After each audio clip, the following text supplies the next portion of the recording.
चलिए हम पहले देखेंगे इंग्लिश ग्रामर का आपका क्या क्या सिलेबस है। सिलेबस के अकॉर्डिंग ही हम जो है तैयारी को करेंगे और देखेंगे इंग्लिश ग्रामर में कौन कौन से चैप्टरों को पढ़ना है और समझना है। चलिए पहला आपका है नाउन।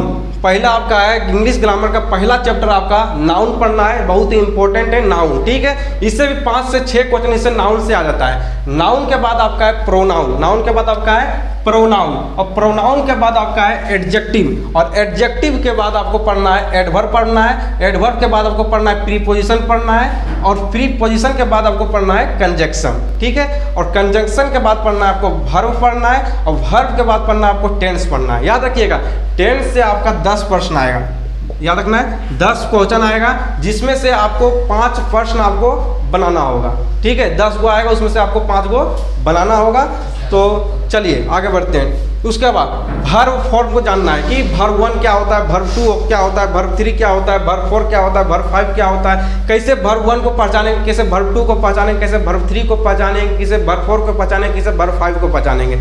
सब चीज़ों को समझेंगे। पहले आप सिलेबस को समझिए, उसके बाद आगे आपका है मोडाल वर्ब। मोडाल वर्ब को भी समझना बहुत जरूरी है, इससे भी 2 से 3 प्रश्न इससे भी बन जाता है। उसके बाद वॉइस, जो कि आपके बोर्ड एग्जाम में वॉइस से ऑब्जेक्टिव में आएगा, सब्जेक्टिव में नहीं आएगा। जब भी वॉइस से प्रश्न आएगा तो ऑब्जेक्टिव में आएगा, और कितना आएगा याद रखना, 8 से 10 प्रश्न आएगा, 8 से 10 प्रश्न आएगा वॉइस का।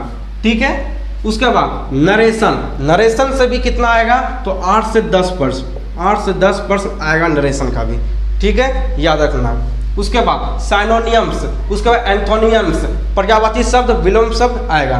उसके बाद स्पेलिंग टेस्ट, स्पेलिंग टेस्ट करने के लिए आएगा, इसको भी 5 क्वेश्चन इससे भी आ जाएगा। उसके बाद करेक्शन ऑफ सेंटेंस, इससे भी यही भी आपका सिलेबस के अंदर, इसको भी आपको जो है सीखना है। उसके बाद क्वेश्चन टैग, क्वेश्चन टैग से हर साल 3 प्रश्न आता है, फिक्स है।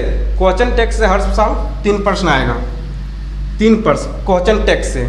ठीक है, उसके बाद एप्लीकेशन, एप्लीकेशन तो बहुत इंपॉर्टेंट है, या 8 नंबर का आता है। ठीक है, 8 नंबर का आता है, शायद अब 4 नंबर का आता हो, लेकिन ये 8 नंबर का आता होगा। ठीक है, उसके बाद लेटर, एप्लीकेशन या लेटर आपको लिखना होता है, सब चीज़ को आपको नहीं लिखना है, या तो एप्लीकेशन लिखना है या तो लेटर लिखना है, दोनों में से एक प्रश्न को आपको बनाना होगा।